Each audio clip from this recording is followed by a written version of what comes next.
What's up, guys? Today we're going to be counting down the best evil villains from your Disney childhood. Now, this doesn't include Marvel or Star Wars characters, only Disney and Pixar.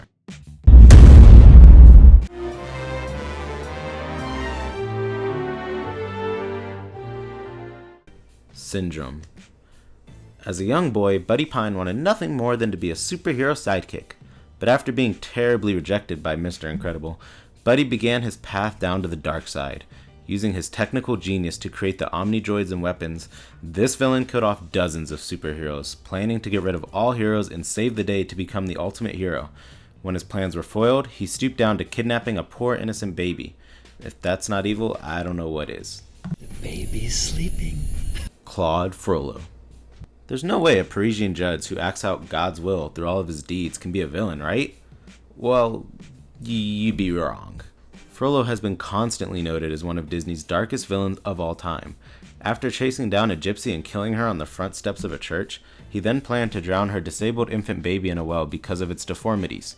The baby Quasimodo was only saved thanks to the church deacon, who relayed that killing an infant would be wrong in the eyes of God. I guess the mom was just a freebie, huh? Frollo sticks the deformed kid in the church's clock tower and keeps him there pretty much out of sight, out of mind. But that's just the beginning of the movie. He then spends the rest of the film performing cruel deeds on those he deemed less than him, and even burning down Paris because of his lust for a gypsy girl. Remember, according to Frollo though, this was all God's will, so it wasn't that bad in his eyes, making him an extremely bad Disney villain. Maleficent.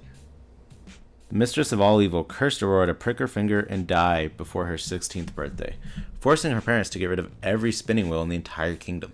That's a lot of community service. She was a sorceress who sent her pet crow for information and could turn herself into a huge dragon, making her one fearsome villain. All of this hatred toward Aurora because she didn't get invited to her christening at birth. Next time you throw a party, be sure to invite all of your coworkers in case one of them might take it a little too personally. I really felt quite distressed at not receiving an invitation. Jafar. Jafar was the royal vizier to the Sultan, helping him give advice and information about the kingdom. Sounds like a good guy, right? Well, that is until he tried to get a random street rat named Aladdin to steal a magic lamp so he can use it to take over the entire kingdom and become its new ruler.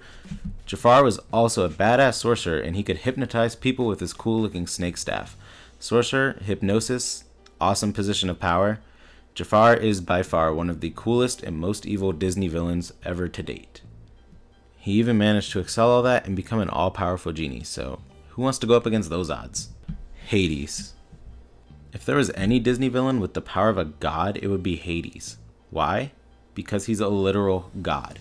Disney's Hercules might have forgotten to read the source material when it came to Greek mythology, but combine James Woods with the god of the underworld and you get probably the best Disney villain ever created. For a heated god of the underworld, this guy remains pretty cool most of the time, unless you mention Hercules and his hair flames up and he goes into an insane rage because Hercules stands in the way of Hades ruling Mount Olympus and spends his entire being trying to kill the demigod. I mean, what would you do if the birth of a baby interfered with your lifelong plans? This is an audience or a mosaic? That's it for this episode, guys. Who are your favorite Disney villains? How would you have made this list? Let me know in the comments, and remember to share this video and subscribe for more content, and I'll see you guys later.